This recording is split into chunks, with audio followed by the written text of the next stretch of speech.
America இஸ்ரேலுடன் சேர்ந்து Iran மீது நடத்தி வரும் போர் பற்றிய சில தகவல்கள் இந்த வீடியோவில் உங்க கூட ஷேர் பண்ணலாம். சார், திடீர்னு தமிழ்நாடு அரசியல், வெஸ்ட் பெங்கால் எலெக்ஷன் இதுல இருந்தெல்லாம் கொஞ்சம் மாறிட்டீங்களான்னா நிறைய விஷயங்கள் இருக்கு. ஏன்னா தினந்தோறும் இந்த 24 மணி நேரத்துல தமிழ்நாடு அரசியல் குறிப்பா வரக்கூடிய செய்திகள்லாம் படிச்சீங்கன்னா அப்படியே தலை சுத்தம்.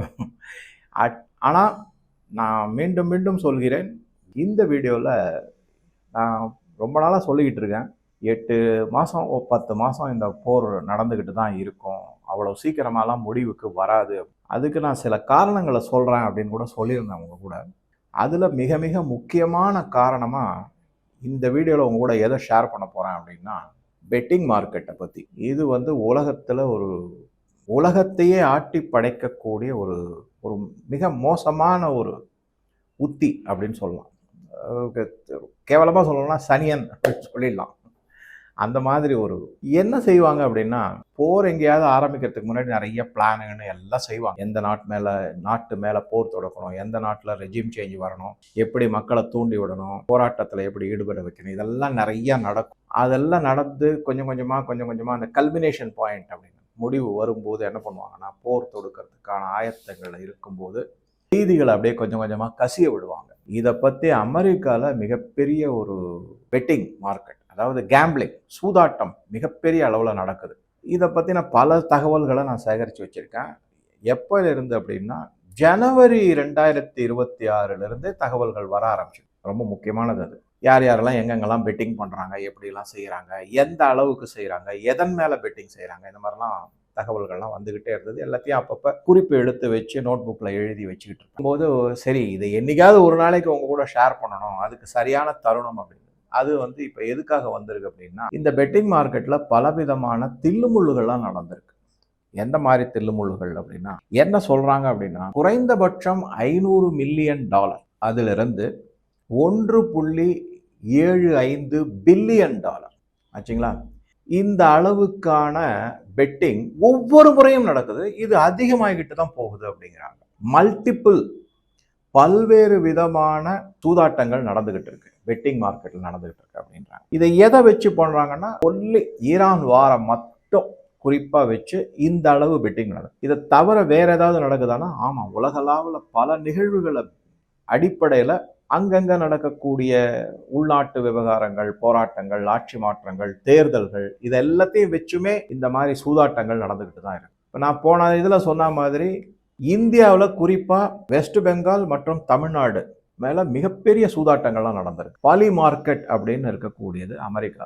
அதுக்கப்புறம் கல்ஷி அப்படிங்கிற ALSHINO, இது மிகப்பெரிய 2 சூதாட்ட கூடம் கம்பெனிகள். இவங்களுக்குலாம் லைசன்ஸ் இருக்கு. அமெரிக்காவில் இது எல்லாமே சட்டப்படி அனுமதிக்கப்பட்டது. நீங்க போய் கேம்பிளிங் பண்ணுங்க அப்படின்னு. அந்த மாதிரி இருக்கக்கூடிய இடத்துல அனுமதி வாங்கி தான் இவங்க இந்த மாதிரி சூதாட்டங்களை நடத்துறாங்க. ஸோ வெஸ்ட் பெங்காலில் பாஜக அறுதி பெரும்பான்மை பெறும் அப்படின்னு பெட்டிங் நடந்தது. எல்லாம் பில்லியன்ஸ் ஆஃப் டாலர். ஒரு பில்லியன்கிறது 9500 கோடி.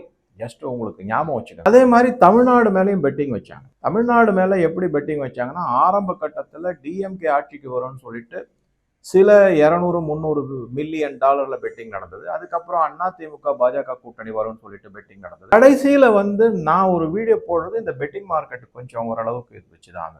அதுல என்ன சொல்லியிருந்தாங்கன்னா, தொங்கு சட்டசபை வரும், அதுல குறிப்பா நடிகர் விஜய் மிகப்பெரிய அளவுல வெற்றி பெறுவார் அப்படிங்கிற சூதாட்டங்கள்லாம் மிகப்பெரிய அளவில் நடந்தது. இந்தியாலையும் நிறைய சூதாட்டங்கள் நடக்குது. இது எதுவுமே சட்ட ரீதியாக அனுமதி கிடையாது. பலோடி அப்படிங்கிறது தான் ஆரம்ப காலத்திலிருந்து இருக்கக்கூடிய மிகப்பெரிய ஒரு சூதாட்ட அது. அதுக்கப்புறம் இன்னைக்கு வைசாக், ஹைதராபாடு, எங்கெங்கெல்லாமோ வந்துருச்சு. அதனாலதான் என்ன ஆயிடுச்சுன்னா, இந்தியாவில் இருக்கக்கூடிய இந்த பெட்டிங் மார்க்கெட் அப்படி அது நம்பகத்தன்மை கொஞ்சம் கொஞ்சமா போய்கிட்டு இருக்கு. கடந்த 2024 அதிலிருந்து நீங்க பாத்தீங்கன்னா, அதுக்கு முன்னாடி கூட ஹரியானா மற்றும் பல தேர்தல்கள்ல சரியான கணிப்பு வரல. அது அவங்க என்ன சொல்றாங்களோ அது நடக்கல அப்படிங்கிறது தான் உண்மை. அதனாலதான் நான் அதை ஃபாலோ பண்றதை விட்டுட்டேன். ஆக்சுவலா முன்னாடிலாம் ரொம்ப ஃபாலோ பண்ணி. உங்களுக்கு ஒரு குறிப்பா ஒரே ஒரு இன்சிடென்ட் மட்டும் சொல்லணும்னாக்கா, பாம்பே ஸ்டாக் எக்ஸ்சேஞ்சுக்கு பக்கத்துல ஒரு லேன் இருக்கும், ஒரு தெரு இருக்கும். அதுக்கு பக்கம் அதை ஒட்டி இருக்கும். அதுக்கு பேரு தலால் ஸ்ட்ரீட்னு பேரு. அதை வந்து என்ன அந்த இடத்துல வந்து லலித் அப்படின்னு ஒரு ஹோட்டல் இருக்கும். அங்கே நாங்கள்லாம் காஃபி சாயங்காலம் வேலையில் மார்க்கெட் முடிஞ்ச உடனே அந்த கூவர சிஸ்டம் தான். இப்போ இன்னைக்கு மாதிரி இருக்கிற ஆன்லைன் சிஸ்டம் கிடையாது. அங்கே போய் தான் நின்று ட்ரேடு பண்ணணும். அங்கே போய் புரோக்கர் கிட்ட சொன்னீங்கன்னா அவர் வாங்குறதோ விற்கிறதோ செய்வார். அதுக்கப்புறம் சாயங்காலம் ட்ரேடிங் முடிஞ்ச உடனே எல்லாருமே சேர்ந்து காஃபி டீலாம் சாப்பிடும். அப்போ வந்து நரசிம்மராவ் ஆட்சி வந்து தொங்கல்ல இருந்தது. அது ஜெயிப்பாரா ஜெயிக்க மாட்டாரா அப்படிங்கிறது. இந்த பலோடி சட்டா பஜாரில் வந்து திடீர்னு ஒரே கூச்சல் குழப்பம். அதாவது பலோடி சட்டா பஜார்னா அது அங்க இருக்கிற மக்கள் ஒரே கூச்சல் குழப்பம். என்னடான்னு பார்த்தா நரசிம்மராவ் ஜெயிச்சிடுவாரு. லோக்சபால ஓட்டு எண்ணிக்கை எடுக்க போறது வந்து அடுத்த நாள் தான். முதல் நாள் சாயங்காலமே இங்க சொல்லிட்டாங்க அவர் தான் ஜெயிப்பார். அந்த அளவுக்கு கணிப்பு பிரமாதமா இருக்கும். அது முடிஞ்ச உடனே அந்த ஒரு பக்கம் அது நடந்துகிட்டே இருக்கும்போது இன்னொரு பக்கம் ஸ்டாக் மார்க்கெட்ல எப்பவுமே வந்து அன்அஃபிஷியல் ட்ரேடுன்னு ஒன்று நடக்கும். கர்பு ட்ரேட் அப்படின்னு சொல்லுவாங்க. அந்த ட்ரேடிங்கும் நடந்துகிட்டு இருந்துச்சு. அதுல பாத்தீங்கன்னா எல்லாமே வாங்குறது அதிகமாயிடுச்சு. வித்தவங்க எல்லாம் அதை வந்து ஸ்கொயர் பண்ணிட்டு வாங்குறதுக்கு ஆரம்பிச்சிட்டாங்க. அடுத்த நாள் எதிர்பார்த்தபடியே நரசிம்மராவ் ஜெயிச்சாரு. அங்கேருந்து மார்க்கெட் ரொம்ப பிரமாதமா மேலே போச்சு. அதுக்கப்புறம் ஹர்ஷத் மேத்தாவோட ப்ராடெல்லாம் வந்தது. அதுக்கப்புறமா அதில் நரசிம்மராவே இன்வால்வ் ஆயிருக்காங்கன்றதெல்லாம் கண்டுபிடிக்கப்பட்டது. இந்த மாதிரி இருக்கக்கூடியது இந்த பலோடி. அப்போல்லாம் இந்த பலோடி சட்டா பஜார் மட்டும்தான் இருக்கும். இருக்கிற மாதிரி ஏகப்பட்டது. இப்போ ஆனால் நம்பகத்தன்மை கொஞ்சம் கொஞ்சமா போயிடுச்சு அப்படிங்கிறது. நான் இப்போ இந்த வீடியோல வந்து அமெரிக்காவில் இருக்கக்கூடிய மிகப்பெரிய பாலி மார்க்கெட் அப்படின்னு சொல்லக்கூடிய அரசால சட்டப்பூர்வமாக அங்கீகரிக்கப்பட்ட ஒரு பெட்டிங் மார்க்கெட்ல எந்தெந்த மாதிரி தில்லுமுள்ளுகள்லாம் நடந்திருக்கு அப்படிங்கிறத பத்தி தான் இந்த வீடியோல கொஞ்சம் விலாவரியா சொல்ல போறேன்.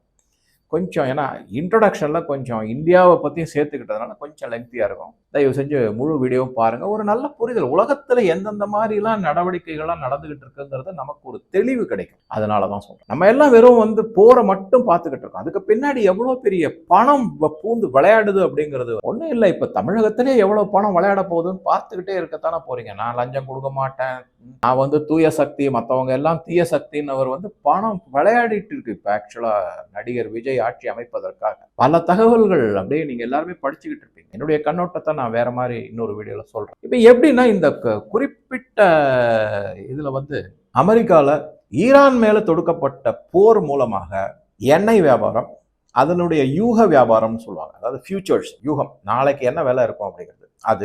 அதை தவிர எப்ப தாக்குதல் நடத்தும், அதுக்கப்புறம் ஸ்டாக் மார்க்கெட்ல இருக்கிற பங்குகள், அதை தவிர கிரிப்டோ கரன்சி மார்க்கெட்ல, இது எல்லாத்துலேயுமே பணம் விளையாடி இருக்கு. பெட்டிங் மார்க்கெட்ல அதை பேஸ் பண்ணி செஞ்சிருக்காங்க அப்படிங்கிறத தகவல். பல விதமான நடவடிக்கைகள்லாம் நடந்திருக்கு அப்படிங்கிறது அதை ஒன்னொன்னா பார்க்கலாம். இந்த பெட்டிங் மார்க்கெட் எல்லாமே அமெரிக்க அதிபர் ட்ரம்ப் என்ன சொல்ல போறாரு அப்படிங்கிறத அதனுடைய அடிப்படையில தான் இந்த பெட்டிங் மார்க்கெட் செயல்பட்டு இருக்கு. சார் அப்ப அடிப்படையில் அவருக்கு என்ன சொல்ல போறாருன்னு தெரிஞ்சதுக்கு அப்புறம் பெட்டிங் பண்ணி என்ன சார் பிரயோஜனம்? அதுங்கதான் உள்கூத்து இருக்கு. என்ன சொல்றாங்கன்னா இன்சைடர் ட்ரேடிங் நிறைய நடந்திருக்குங்கிறாங்க. அதாவது ஒரு அனௌன்ஸ்மெண்ட் பொது வெளியில அதிகாரப்பூர்வமாக அறிவிப்பதற்கு முன்னாலேயே சிலருக்கு மட்டும் ரகசியமாக அந்த செய்திகள் சொல்லப்பட்டிருக்கு. அந்த செய்திகளினுடைய அடிப்படையில பெட்டிங் மார்க்கெட்ல இந்த சில நபர்கள் மட்டும் நிறைய பணம் பெட்டிங் செஞ்சு சம்பாதிச்சிருக்காங்க அப்படிங்கிறது தான் மிகப்பெரிய குற்றச்சாட்டு. சரி, இந்த குற்றச்சாட்டு நிரூபிக்கப்படுமா அப்படின்னா முடியவே முடியாது. ஏன்னா எந்த விதமான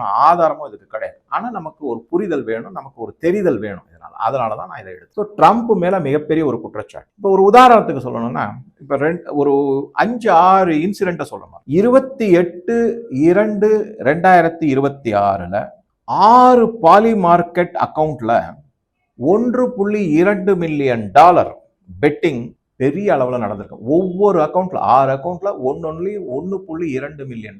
அப்படின்னா மொத்தமா கிட்டத்தட்ட $7.2 மில்லியன் வரைக்கும் பெட்டிங் நடந்திருக்கு. 28ஆம் தேதி பிப்ரவரி என்ன முக்கியம்? அன்னைக்கு தான் முதல்ல அமெரிக்கா ஈரான் மீது தாக்குதலை நடக்கும். சரி, இது எப்ப நடந்திருக்கு அப்படின்னா, தாக்குதல் நடத்துறாங்க. ஒரு உதாரணத்துக்கு தாக்குதல் வந்து காலையில 10 மணிக்கு நடத்துறாங்க. ஒரு உதாரணம் 8 மணிக்கே பெட்டிங் நடந்திருக்கு, இல்ல 9 மணிக்கு பெட்டிங் நடக்கும். அப்பனா 1 மணி நேரம் முன்பாகவே இந்த தாக்குதல் நடத்த போகிற செய்தி சிலருக்கு மட்டும் தெரிவிக்கப்பட்டது. அவங்க உடனே போய் பெட்டிங் செஞ்சிருக்காங்க. இந்த சமயத்துல அட்டாக், போர் தொடுக்க போறாங்க. உடனே என்ன பண்ணாங்க, அந்த பெட்டிங்ல வந்து போர் நடக்கும் அப்படின்னு நீங்க செய்யும் போது அதெல்லாம் இப்ப வராதுன்னு சொல்லுவாங்க, பெட்டிங் பண்ணுவாங்க. அதன் மூலமாக பணம் இந்த மாதிரி சம்பாதிச்சாங்க. கிட்டத்தட்ட $7.2 மில்லியன் 28ஆம் தேதி சம்பாதி. 1 மில்லியன்ங்கிறது 9 கோடி, 65-66 கோடி ரூபாய் பெறுமானம் உள்ள பணம் சம்பாதிக்கப்பட்டுள்ளது 28 பிப்ரவரி அன்று மட்டுமே அப்படிங்கிற. அதுக்கப்புறமா போர் தொடரும், போர் திடீர்னு நிற்கும், இந்த மாதிரி எல்லாமும் பெட்டிங் கண்டினியூஸா இருக்கும். அதுல எவ்வளவு சம்பாதிச்சிருப்பாங்கிறது அது அடுத்த. இதுக்கு அடுத்ததா இன்னொரு முக்கியமான இதை என்ன சொல்றாங்க அப்படின்னாக்கா, ட்ரம்ப் திடீர்னு என்ன பண்ணாரு, இடைக்கால போர் நிறுத்தம் சீஸ்ஃபயர் அப்படின்னு ஒரு சின்ன அனௌன்ஸ்மெண்ட் கொடுத்தாரு. இவர் எப்பவுமே என்ன பண்ணுவாருன்னா தன்னுடைய ட்ரூத் சோஷியல்ல தான் அனௌன்ஸ்மெண்ட் கொடுப்பாரு. உள்ள ஆக்சுவலா வந்து அரசாங்கத்தில் இருக்க பெரிய தலைகள் ட்ரம்போட சேர்ந்து உட்காந்து முடிவுகள் எடுப்பாங்க. அவர் ட்ரூத் சோஷியல்ல தன்னுடைய மெசேஜை போடுவாரு. அதுக்கு முன்னாடியே ராணுவத்துக்கு வந்து என்னென்ன நடவடிக்கை எடுக்கணுங்கிறத சொல்லிடுவாங்க.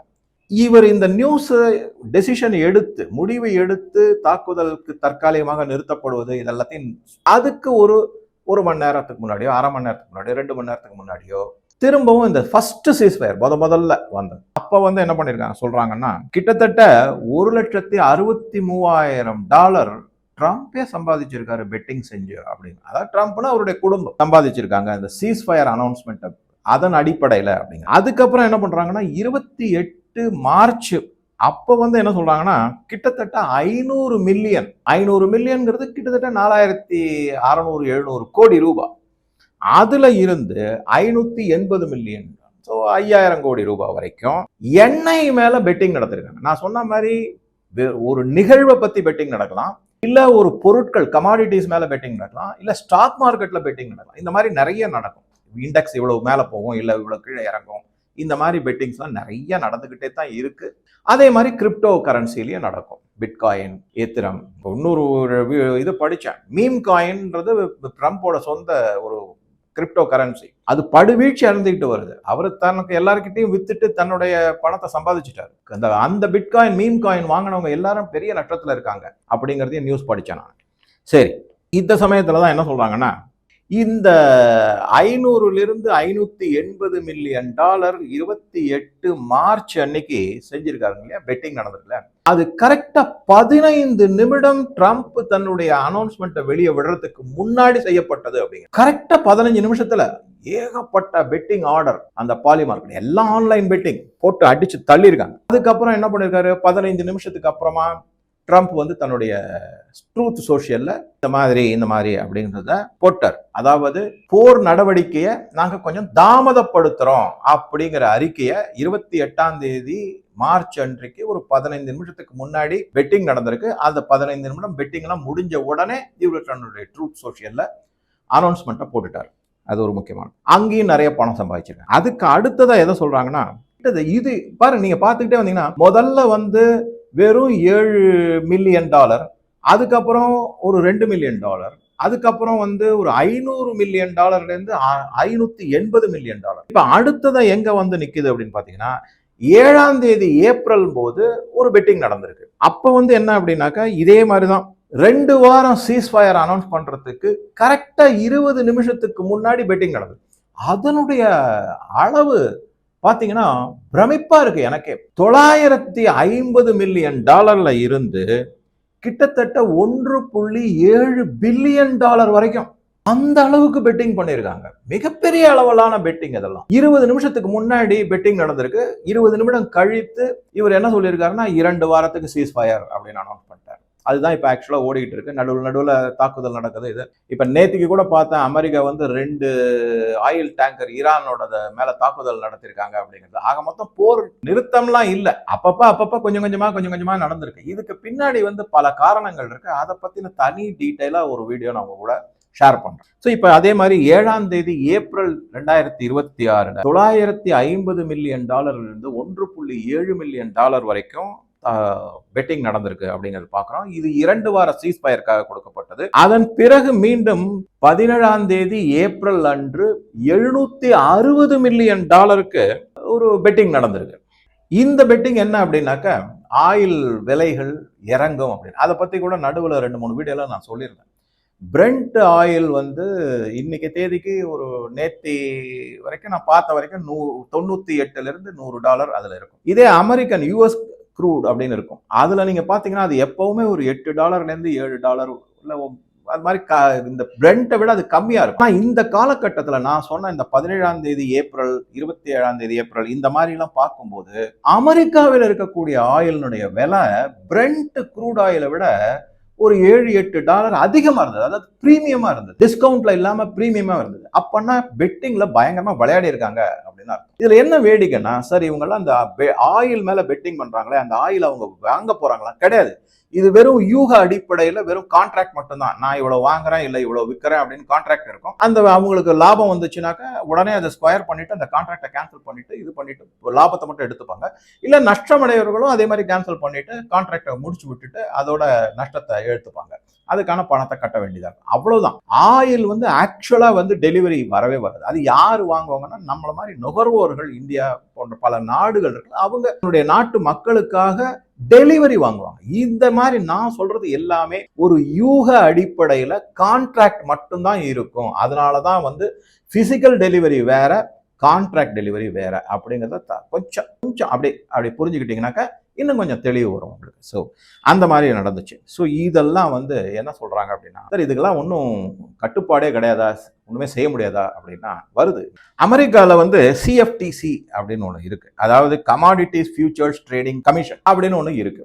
இவங்க தான் வந்து மேற்பார்வை பண்ணுவாங்க, அதாவது ரெகுலேட் பண்ணுவாங்க. இவங்க வந்து ஒன்றும் ரொம்ப ஸ்ட்ரிக்டா ரூல்ஸ் அது ரெகுலேஷன்லாம் இந்த மாதிரி ஏதாவது இன்சைடர் ட்ரேடிங், அதாவது உள்ளுக்குள்ளேயே செய்தி வெளியிடுவதற்கு முன்னாலேயே சிலருக்கு தெரிஞ்சிருக்கு, அதன் அடிப்படையில தான் இவங்க இந்த மாதிரி யூக வணிகத்தெல்லாம் செஞ்சிருக்காங்க, ட்ரேடிங்லாம் செஞ்சிருக்காங்க, பெட்டிங்லாம் செஞ்சிருக்காங்க அப்படிங்கிறத வந்து நீங்க ப்ரூவ் பண்ணணும். அப்போ வந்து என்ன பண்ணுவாங்கன்னா, இந்த சிஎஃப்டிசி கமாடிட்டிஸ் ஃபியூச்சர்ஸ் ட்ரேடிங் கமிஷன் வந்து அவங்க மேல நடவடிக்கை எடுப்பாங்க. அப்புறம் அது கோர்ட்டுக்கு போகும், கேஸ் போகும். அதுக்கப்புறம் அது ஜெயில் தண்டனையோ இல்ல அபராதமோ விதிக்க. பட் இது நான் சொன்ன மாதிரி இது ரொம்ப ரொம்ப கஷ்டம் இது ப்ரூவ் பண்றது. எப்படி சொல்ல முடியும்? நான் எனக்கு மனசுல தோணுச்சுங்க, இன்னைக்கு வந்து போர் நிறுத்துவாங்க, இன்னைக்கு சீஸ்ஃபயர் வரும், இன்னைக்கு வந்து திருப்பி அட்டாக் பண்ணுவாங்க, இந்த மாதிரிலாம் எனக்கு தோணுச்சு நான் பண்ணேன் அப்படின்னு சொல்ல முடியும். நீங்க அதை யாரையும் கொஸ்டினே பண்ண முடியாது. ஆனால் ஏதாவது ஒரு விதத்துல ஒரு ஃபோன் கால் மூலமாவோ இல்ல ஒரு எஸ்எம்எஸ் மூலமாவோ இல்ல வாட்ஸ்அப் மெசேஜ் மூலமாவோ ஏதோ மூலமாக ட்ரேஸ் அவுட் பண்ண முடிஞ்சா அங்க மாட்டிப்பாங்க. அதை கண்டுபிடிக்கிறதுங்கிறது ரொம்ப கஷ்டம்.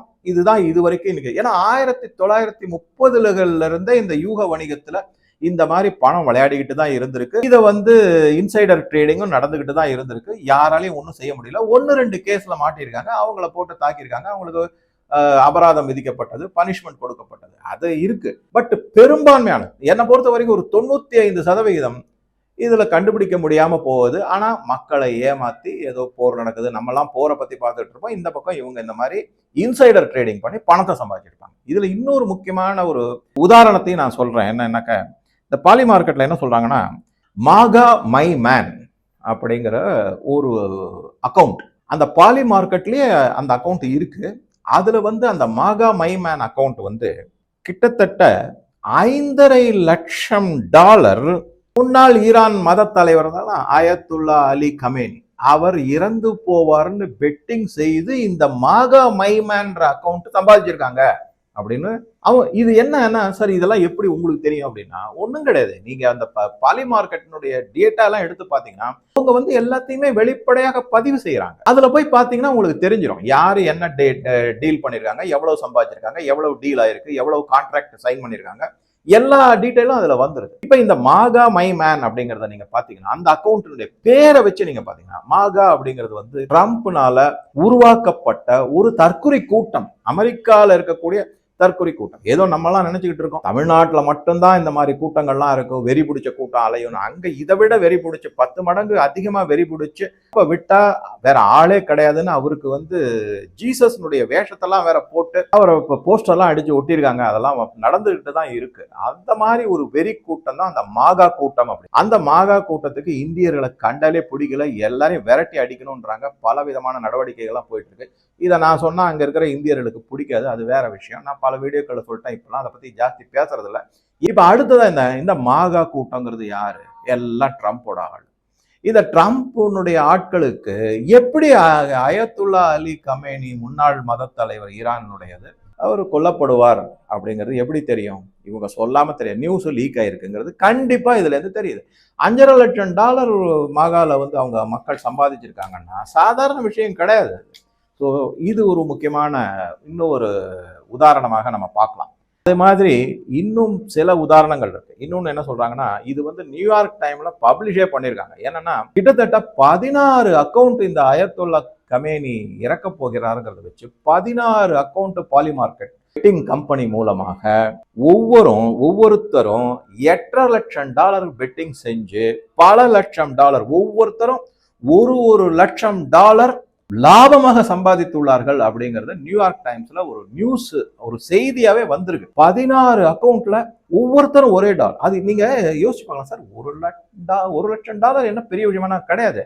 இதெல்லாம் எல்லாம் 5-10 நிமிடம் இல்ல ஒரே நாள்ல சம்பாதிக்க கூடியது. ஏன்னா பெட்டிங் மார்க்கெட்டே வந்து ஏதோ இந்த பிக்சட் டெபாசிட் மாதிரி 5 வருஷமா அந்த மாதிரிலாம் கிடையாது. அது ஒரு நாள் இல்ல 1 மணி நேரத்துக்குள்ள நிகழக்கூடிய நிகழ்வு.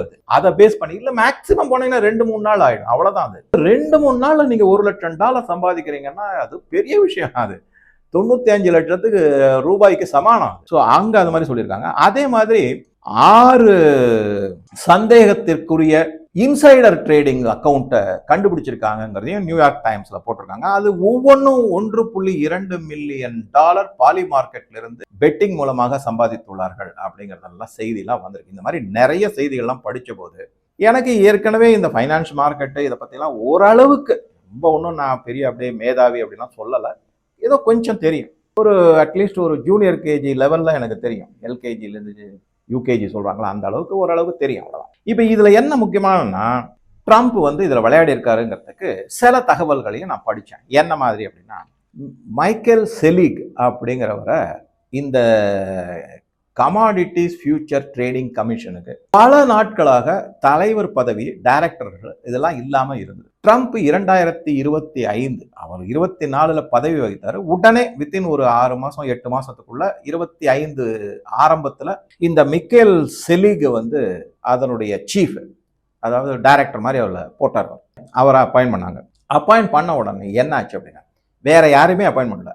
மற்ற டைரக்டரோ மற்ற வேற யாரையுமே மெம்பர்ஸோ, அந்த கமிஷனுக்கான மெம்பர்ஸ் அவங்கெல்லாம் யாருமே அப்பாயிண்ட் பண்ணல. ட்ரம்ப் இவரை மட்டும் அப்பாயிண்ட் பண்ணார். இவர் என்ன பிரச்சனை அப்படின்னா, இவர் ட்ரம்ப்னுடைய குடும்பத்திற்கு மிக மிக வேண்டியவர். இங்க நடக்கிற என்ன அரசியல் தில்லுமுள்ளு அட்டுழியம் நடக்குதோ அது எல்லாம் அங்கேயும் நடக்குது. அதுதான் ஆக மொத்தம் நம்ம வந்து உலகமே ஒரு தில்லுமுள்ளுல ஈடுபட்டு இருக்கக்கூடிய அரசியல்வாதிகள் தான், அரசியல் தான், மக்கள் தான் அதுல கஷ்டப்படுறாங்கிறது தான் உண்மையான செய்தி. இவரை வச்சுக்கிட்டு நீங்க என்ன பண்ண முடியும்? அதனால அவரை என்ன பண்றாரு, ப்ரெடிக்ஷன் மார்க்கெட். இதுல இன்னொரு வேடிக்கை என்னன்னா, இந்த பாலி மார்க்கெட்டோ இல்ல கல்ஷின்னு சொன்னனோ அந்த மாதிரி கம்பெனிகள் எல்லாமே பெட்டிங் மார்க்கெட், பெட்டிங் கம்பெனின்னு சொல்ல மாட்டாங்க. தங்களை வந்து ப்ரெடிக்ஷன் மார்க்கெட் அப்படின்னு கொஞ்சம் பெருமையா அறிவித்துப்பாங்க.